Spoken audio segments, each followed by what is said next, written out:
oleh DPRD banyak yang masih belum mengembalikan. Banyak. Padahal walaupun nilainya yang kecil-kecil. Pada DPRD periode tersebut semua menerima itu Bang ya? Anggota periode tahun 2014 sampai 2019 itu 20 orang. Ya. Dan yang masih aktif sampai saat ini, artinya terpilih kembali periode 19 sampai 2024, berarti ada 7 orang lagi.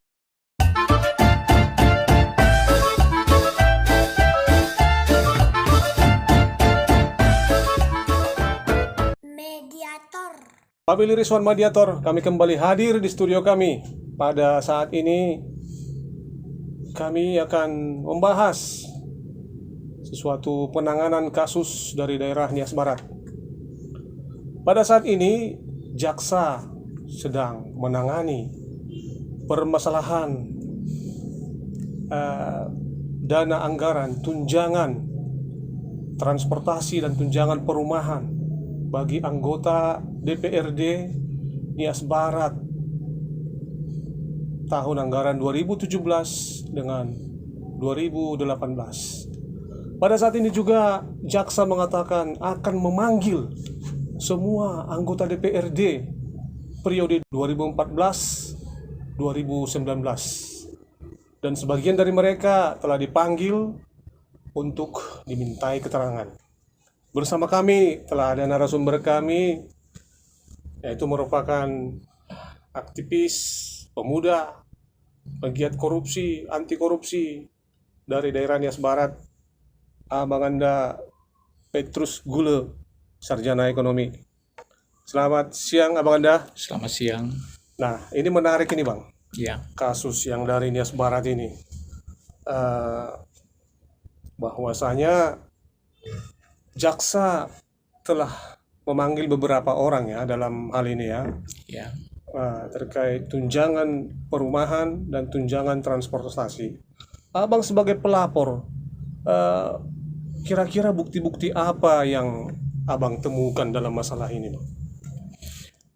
Terima kasih Bung Rizwan Gultom. Ya. Tentu kami juga sangat mengapresiasi bahwa acara seperti ini mudah-mudahan bisa menjadi edukasi politik kepada kita semua, khususnya kepada anak-anak muda penggiat anti korupsi. Iya. Terkait dengan laporan dugaan korupsi menyangkut masalah tunjangan perumahan dan tunjangan transport anggota DPRD Nias Barat tahun anggaran 2017 dan 2018, bahwa kasus ini sudah begitu lama. Sudah begitu lama, dan puji Tuhan mungkin dalam beberapa bulan terakhir ini baru mendapat respon dari pihak kejaksaan. Iya. Dan tentu kita berharap supaya kasus ini bisa menjadi terang benderang. Iya. Sebagai garis besar dalam laporan yang sudah kami sampaikan kepada kejaksaan itu bahwa pada tahun anggaran 2017 dan 2018 itu melalui peraturan Bupati Nias Barat dari tahun 2017 dan 2018 Iya. bahwa sudah memberikan keuntungan finansial yang melebihi dari anggaran yang layak yang sudah ditetapkan oleh pihak ketiga yang sudah ditunjuk untuk melakukan analisa dan kajian terhadap besaran nilai pelayanan publik untuk perumahan dan transportasi. Kalau dasar hukumnya ini memang ada Bang ya? Ada. Dasar hukumnya pertama adalah melalui peraturan pemerintah nomor 18 tahun 17 yang menyangkut hak keuangan dan administratif anggota DPRD di seluruh Indonesia, tidak hanya di Nias Barat. Dan oleh Bupati Nias Barat telah menindaklanjutin itu. Membuat dalam satu regulasi menetapkan besaran nilai tunjangan perumahan dan tunjangan transport anggota DPRD dengan mengeluarkan Perbup ya? Iya, betul. Tahun anggaran 2017 itu bahwa penetapannya itu selama 3 bulan ke depan, dari Oktober, November, dan Desember. Nah, berdasarkan hasil kajian pihak ketiga yang telah ditunjuk oleh Sekwan waktu itu, bahwa melalui KJPP. KJPP itu adalah lembaga apa namanya itu orang yang pihak yang memberikan penilaian terhadap besaran Tim parsial. parsial dan sudah menetapkan dalam nominal tertentu. Contohnya adalah bahwa untuk tunjangan perumahan untuk ketua DPRD itu bahwa dia tetapkan 10.300.000 per bulan. Untuk wakil ketua DPRD 8.400.000 rupiah per bulan. Sementara anggota DPRD hanya 5.100.000 rupiah. Iya. Tapi melalui peraturan Bupati Nias Barat, baik nomor 46 dan nomor 1 tahun 2018 bahwa menetapkan lebih tinggi dari situ. Lebih tinggi dari situ. ini. Untuk ketua DPRD dia bayar itu 12 juta per bulan. Untuk wakil ketua DPRD 10 juta. Dan untuk anggota DPRD dia buat 8 juta. Kurang lebih 20% kenaikan ini. 20% kenaikannya begitu. Nah, celakanya pada saat turun tim BPK RI ke Nias Barat, dia melihat semua, mungkin dia lakukan asesmen, dan ternyata dia temukan khusus di biaya perumahan ini dan transportasi ini dia temukan ada kejanggalan. Makanya waktu itu dia melihat bahwa lakukan survei sendiri di lokasi daerah Nias Barat dan menetapkan bahwa harga perumahan untuk di sana sama dengan hasil yang resmi diberikan oleh pihak KJJ tadi. Penilaian itu. Hanya di biaya transportnya dia juga anggap lebih tinggi. Karena oleh KJPP Abdullah Fitrianis dan rekan ini dia memberikan nilai 14.760.000 itu per anggota DPRD. Dia ambil penelitian di Kota Medan dan sekitarnya. Dia bilang ini nggak benar. Makanya waktu itu oleh tim BPK turun ke Gunung Sitoli melakukan survei, dan salah satu di Kota Gunung Sitoli ini PTT Travel. Sehingga dia melihat bahwa untuk sewa kendaraan Toyota waktu itu hanya sekitar 10 juta. Jadi dia bilang ini terlalu tinggi. Makanya waktu itu melalui LHP BPK RI disarankan bahwa supaya angka ini harus disesuaikan dengan yang mereka temukan di lapangan. Gitu. Jadi minta supaya dilakukan revisi dan kelebihan pembayaran selama 10 bulan itu supaya dikembalikan. Panjang sepengetahuan Abang, ini berapa lama berjalan ini, Bang? Ini hanya 10 bulan sih. 10 bulan. 10 bulan. Tahun 2017 itu 3 bulan. Dari bulan Oktober sampai Desember 2017. Lalu dilanjutkan dari bulan Januari sampai bulan Juli tahun 2018. Dan setelah itu berdasarkan rekomendasi BPK RI waktu itu oleh Bupati terus melakukan inisiatif dan melakukan perombakan terhadap Perbu yang 2 terbit sebelumnya. Maka muncullah Peraturan Bupati nomor 15 tahun 2018 dan melakukan penyesuaian terhadap sesuai dengan saran dari BPK. Yang menjadi persoalan sekarang, kalau tidak ada persoalan, ngapain harus ada revisi perbaikan dan ada penurunan dari angka yang sudah ditetapkan sebelumnya. Jadi saya melihat bahwa andil untuk korupsi ini tidak dilakukan secara sepihak oleh anggota DPRD, tapi oleh Bupati Nias Barat sendiri. Pada saat itu. Iya, karena pencairan anggaran itu ya berdasarkan peraturan Bupati nomor 46 tahun 17 dan nomor 1 tahun 2018. Itulah kerangka dasarnya bahwa kenapa harus kita melaporkan ini, dan sampai saat ini saya dengar bahwa oleh DPRD banyak yang masih belum mengembalikan. Padahal walaupun nilainya yang kecil-kecil. Pada DPRD periode tersebut semua menerima itu, Bang, ya?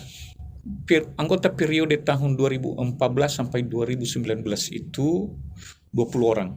Ya. dan yang masih aktif sampai saat ini, artinya terpilih kembali periode 19 sampai 2024, berarti ada 7 orang lagi. 7 orang. 7 orang lagi ya, yang terlibat. Jadi tidak benar kalau ada anggapan bahwa ini mengganggu proses jalannya roda pemerintahan di Nias Barat, karena 7 anggota DPRD yang lagi aktif sekarang ini dipanggil-panggil di kejaksaan. Ya, semestinya harus kita mengambil indikator bahwa 41 anggota DPRD dari 45 anggota DPRD Kota Malang pernah ditetapkan tersangka juga dalam kasus korupsi yang sama. Iya. Jadi buat kita, jangan kita mencari alasan supaya kasus ini diabaikan untuk ditindaklanjutin. Iya. Ya.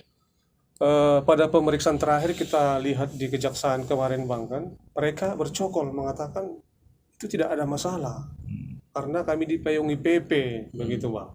Nah, artinya sampai saat ini kita lihat kan ini masih pemanggilan dan permintaan keterangan. Artinya kita masih menaruh hal positif kepada mereka, belum ada tersangka, belum ada yang lain-lain. Kedepannya apa harapan kepada pihak kejaksaan supaya benar-benar mengusut sesuai dengan aturan, Bang? Kita harapkan bahwa kejaksaan ini bisa bekerja secara profesional lah. Artinya kalau bisa sudah saatnya bahwa harus dilakukan perubahan cara berpikir, bahwa memang pekerjaan mereka untuk mengusut kasus-kasus korupsi seperti ini. Apalagi kasus korupsi ini kan kejahatan luar biasa.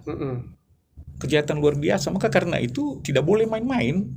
Pada saat pimpinan tertinggi di Republik ini, Pak Jokowi, sudah mengingatkan supaya semua kasus korupsi ini harus ditindaklanjuti dengan benar. Ya, kita berharap di daerah yang terpinggirkan di Kepulauan Nias ini ya, harus mendapat perhatian serius. Itu pertama. Kedua, saya menyinggung dengan informasi yang dikatakan bahwa sudah sesuai dengan aturan yang berlaku, ada payung hukum. Ya, persoalannya payung hukum yang bagaimana yang dimaksud oleh pihak kejaksaan sehingga apa yang terjadi di Nias Barat ini sudah benar. Karena menurut hemat kita bahwa prinsip hukum ini kan mengacu ke atas. Artinya pertama kan kita sudah uraikan tadi, ini hanya tidak semata-mata peraturan Bupati Nias Barat. Tapi ini menyangkut masalah peraturan pemerintah nomor 17 kan. Itu jadi peraturan pemerintah, di atasnya itu lagi malah ada undang-undang yang mengatur tentang undang-undang nomor 23 tahun 2014 tentang pemerintah daerah. Jadi ini lagi naik ke atasnya lagi itu. Jadi saya rasa bahwa tidak akan mungkin muncul peraturan yang di bawah yang bertentangan dengan hukum yang di atas. Jadi kita harapkan supaya kejaksaan ya jangan main-main lah. Ya, saya rasa masyarakat khususnya Kepulauan Nias ini menurut saya bahwa mendukung kejaksaan, karena apa yang ingin mau kita sampaikan dalam hal ini supaya semua belanja negara ini ya bisa lebih efektif sehingga tingkat kebocorannya ini semakin kecil dan bisa bermanfaat untuk kepentingan orang banyak. Nah, sesuai dengan perhitungan pihak Abang ataupun melalui dokumen ataupun informasi yang didapatkan dari pihak BPK RI, kira-kira berapa kerugian negara yang ditemukan di situ, Bang?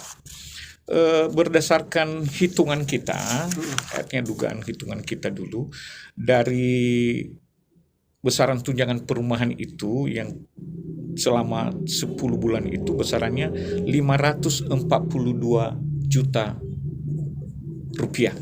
Sementara dari tunjangan transportasi itu nilainya 793 juta 900 ribu rupiah, sehingga totalnya berdasarkan hitung-hitungan kita 1 miliar 335 juta 900 ribu rupiah. Jadi itulah, dan ini kan masih hitungan kita, jadi kita berharap bahwa supaya pihak kejaksaan juga ya bisa melakukan bekerja sama dengan pihak-pihak auditor yang lain, baik BPKP menurut saya, supaya melakukan hitungan ulang kembali sesuai dengan itu.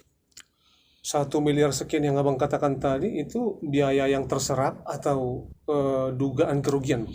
Biaya selisih Artinya dugaan kerugian negara. Oh, Bayangkan itu, hitungan kita tadi itu dari selisih-selisih harga itu dikali 20 anggota DPRD dikali 10 bulan.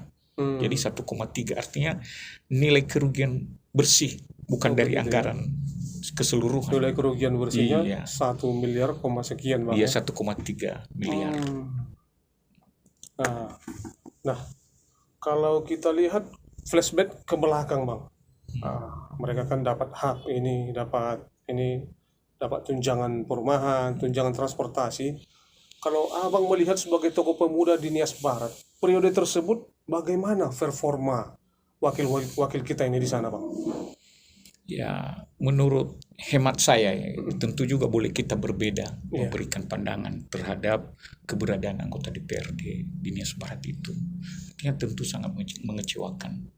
Artinya jangankan dulunya itu, periode sebelumnya, bahkan sampai periode sekarang juga kita nggak melihat bahwa efektivitas tupoksi mereka untuk melaksanakan tugas-tugas mereka itu ya jauh dari harapan.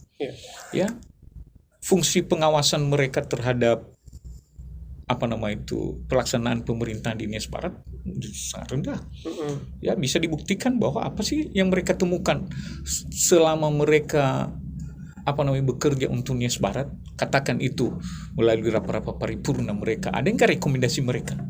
Nggak, kita berharap bahwa anggota DPRD itu adalah melaporkan kasus korupsi ke APH, tapi paling tidak rekomendasi yang dikeluarkan melalui pandangan-pandangan fraksi, ya, sehingga bisa mendorong penggiat anti korupsi menjadikan landasan untuk melaporkan kasus itu.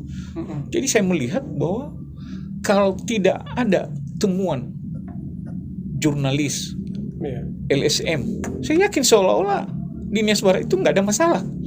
Ya, saya rasa terjadi dinamika yang ada di Nias Barat saat ini karena aktivitas dari kawan-kawan dari pihak non pemerintah begitu. Jadi saya dorong sebenarnya supaya kawan-kawan yang masih ada di luar pemerintah ini supaya lebih mencintai pergerakan anti korupsi ini. Karena kalau kita tidak dorong nggak akan bisa berubah. Ya, bahkan terjadi pun di depan kita, kalau nggak kita laporkan juga ya bisa aja juga nggak berjalan. Jadi apa yang ingin saya katakan di sini supaya ada upaya proaktif, ya, proaktif. Jadi ada sekarang kesan kalau kita sekarang mau ke APH sekarang, Polres, Kejaksaan, selalu dibenturkan kita dengan MOU yang dibuat antara APH ini. Katanya, ya kita tunggu dulu temuan dari inspektorat. Sedikit-sedikit tergantung inspektorat. Padahal inspektorat saya lihat juga nggak ada apa-apanya juga. Berapa sih kasus yang sudah dinaikkannya ke APH? Dalam beberapa tahun terakhir ini nggak juga nampak. Bahkan yang diteriakin oleh masyarakat saja pun ya kadang-kadang tidak mendapat dukungan dari APH. Dan ini kita sudah menduga dari dulu karena inspektorat ini adalah bagian dari pemerintahan berjalan. Jadi kita berharap bahwa supaya masyarakat lah komponen, jangankan dulu LSM, jangankan dulu jurnalis, individunya saja kita juga peran serta masyarakat untuk mengungkap kasus korupsi ini, ya kita bertanggung jawab moral loh. Bahkan ada pernah saya dengar dulu dari aparat penegak hukum bahwa pidana seseorang yang mengetahui terjadi pidana, tapi kita tidak laporkan, bisa kita pidana loh. Itulah begitu tanggung jawab moral kita besar sekali untuk mengawal pemerintahan ini dengan baik ke depan. Jadi kalau kita dengar keluhan-keluhan di arah barat sana kan, Bang, masih banyak kendala masyarakat di sana, termasuk soal sarana air bersih, infrastruktur jalan. Sebenarnya bagaimana anggota dewan kita di sana dalam menyahuti masyarakat soal tuntutan-tuntutan hal tersebut tadi, Bang? Kalau kebutuhan masyarakat ya di sana ya, memang ya kalau kita bilang tadi itu ya nggak bisa kita berharap banyak terhadap dewan. Saya ambil contoh masalah air bersih. DPR bukan tidak ada upaya mungkin kalau ada pengusulan dari pemerintah daerah atau melalui eksekutif ke DPR, mungkin mereka bisa ACC setujui. Persoalannya sekarang memang penyakit di sana itu adalah masalah anggaran, karena membangun air bersih ini tidak butuh anggaran yang paling besar. Belum lagi kita bicara bahwa siapa yang harus kita gandeng untuk memberikan edukasi ke Nias Barat itu supaya bisa berhasil menangani air bersih. Dan sudah terobosan mereka terhadap PDAM air bersih di Tangerang ya sampai sekarang belum ada titik terang, walaupun sudah bertahun-tahun kemarin ya sudah disuarakan. Terakhir oleh Bupati, dia sudah ketemu langsung dengan gubernur, bahkan sudah diturunkan tim dari PDAM Tirta Nadia. Sampai sekarang juga enggak.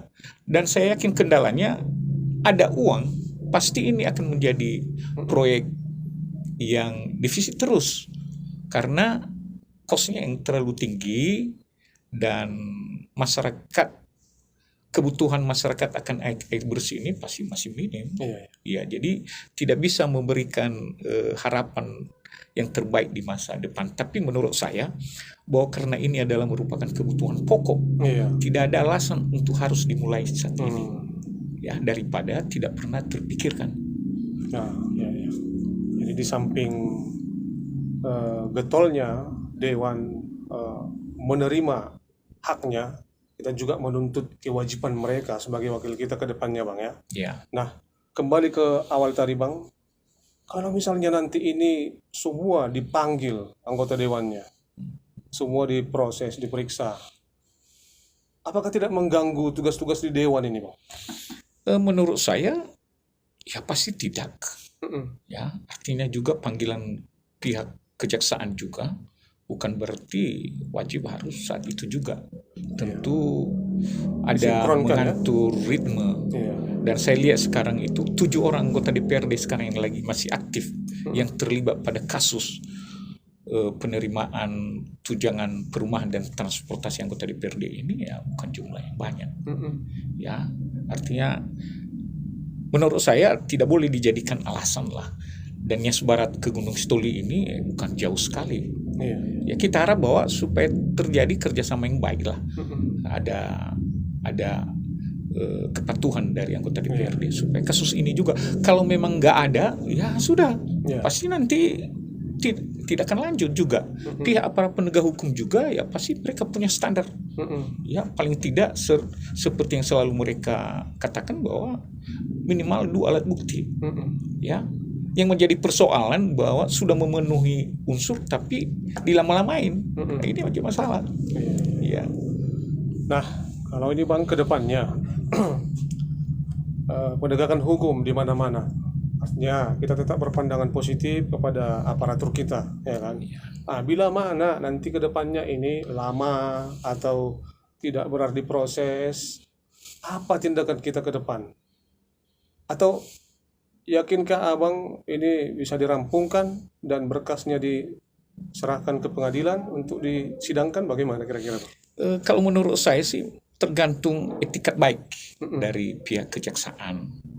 Ya sebenarnya ini bukan kasus yang rumit sekali. Datanya kan sudah ada. Kan tinggal panggil, tinggal hanya menguji bahwa ada enggak unsur kerugian negara atau tidak yang dilakukan oleh pihak siapa. Ya tinggal bisa merumuskan itu kalau sudah tetapkan, kenapa harus dilama-lamain. Jadi kalau ada etikat baik menurut saya pasti tidak ada hambatan. Tapi kalau ada upaya yang main-main, ya ini yang kita harapkan. Saya juga melihat bahwa kejaksaan itu adalah lembaga yang baik. Yang mungkin kalaupun ada yang tidak baik, yang kurang berkenan di mata masyarakat, menurut saya ini sifatnya oknum. Ya, saya rasa prinsip kejaksaan ini dibenahin sebenarnya kan supaya ya bisa menjauh tuntutan, supaya bisa meminimalisir kerugian negara. Ya, khususnya yang di tindak pidana korupsinya kayak gitu. Baik. Nah, terkait penggunaan tunjangan perumahan dan transportasi anggota DPRD Nias Barat, Bang Petrus Gulo mengatakan, jika benar ada kesalahan di sana agar diproses sebagaimana mestinya. Namun, jika memang para anggota dewan tersebut tidak bersalah, segera dijelaskan agar mereka bisa kembali bekerja, bermitra dengan pemerintah, dan melaksanakan tugas-tugas untuk kepentingan masyarakat. Begitu Bang ya? Iya, betul. Demikian podcast kami pada hari ini. Para pemirsa, ikuti kami terus di Rizwan Mediator. Dukung channel kami. Like, subscribe, share. Terima kasih, selamat siang. Selamat siang, makasih Bang. Yau. Ya,